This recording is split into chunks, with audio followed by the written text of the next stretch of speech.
Olá, tudo bem? Sou o professor Júlio César Santos. Vamos bater um papo aqui sobre ação de alimentos. Você que é advogado, continue assistindo nossa aula aqui de pós-graduação com muito carinho, tá?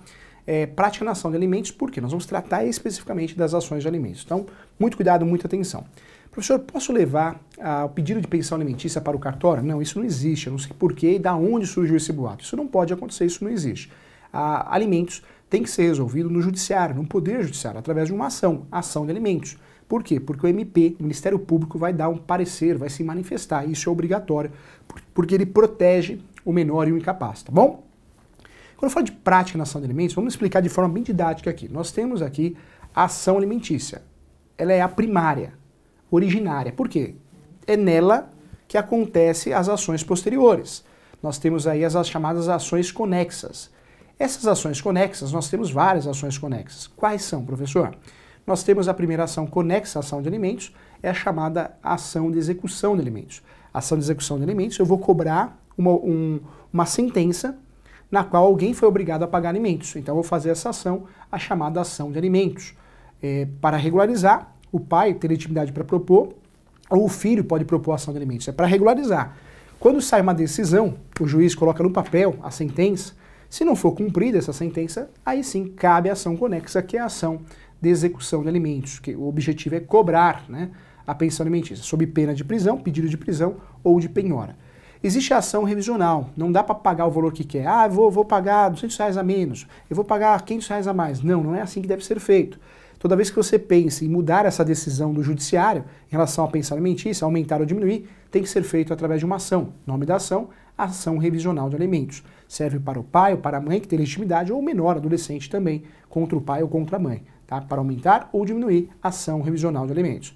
Existe a ação de exoneração, a terceira ação aí utilizada, a terceira ação conexa à ação de alimentos. São 4 na verdade, ação de alimentos, ação de execução de alimentos, ação revisional de alimentos e a última que nós estamos falando agora é a ação de exoneração de alimentos. A ação de exoneração de alimentos tem o objetivo sim de acabar com aquela obrigação alimentícia, né?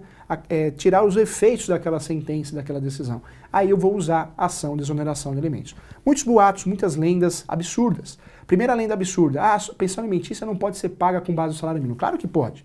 Se o sujeito, ele ou ela que paga a pensão alimentícia, se ele não tem registro, não é servidor público, não tem um ganho fixo, ele é um comerciante autônomo, ele tem que pagar com base no salário mínimo. Sabe por quê? Porque tem aí a correção anual, né? Senão fica sem correção. E não é com base no salário mínimo, pode ser 1/4 do salário mínimo, pode ser 200%, ou melhor, pode ser 50% de um salário mínimo, pode ser 30% de um salário mínimo. Vai ser baseado no salário mínimo, um percentual, tá bom? Cuidado, quando o sujeito é servidor, CLT, aí terá um desconto de 20%, 30%, 40%, 50% dentro da sua folha de pagamento. E é outro boato bobo, até 33 é o teto. Isso não existe, tá? Cada caso é um caso, tudo depende do binômio. Anota aí, necessidade e possibilidade. Necessidade e possibilidade. Outro detalhe importante que eu quero falar com você é em relação à exoneração. Não existe exoneração automática, hein? Meu filho fez 21 anos, não precisa pagar mais pensão alimentícia. Fez 18, 24 porque faz faculdade. Isso não existe em lugar nenhum. Na verdade, a obrigação alimentícia ela ocorre até quando ocorra uma decisão de uma ação de exoneração. Então não quer pagar mais pensão alimentícia? Você vai fazer uma ação de exoneração de alimentos. Mas tem que ficar atento, sabe por quê? Tem advogado que ingressa com a ação de exoneração de alimentos, vende para o seu cliente que, olha, a ação ganha e não tem nada de ganho, porque o filho tem deficiência física, mental. Não existe isso, né? Vai precisar da contribuição do pai ou da mãe até o final da sua vida, não tem jeito. Tá? Então é um caso que não cabe exoneração. Se fizer exoneração de alimentos, é uma ação, uma aventura jurídica. Então, bobagem você está fazendo. Fica de olho, fique atento, advogado, para não fazer isso, tá bom? Essa aula é para você. Outra dica que eu queria dar para você em relação à ação de alimentos, vale a pena lembrar que a ação de alimentos, quem tem legitimidade? O pai também.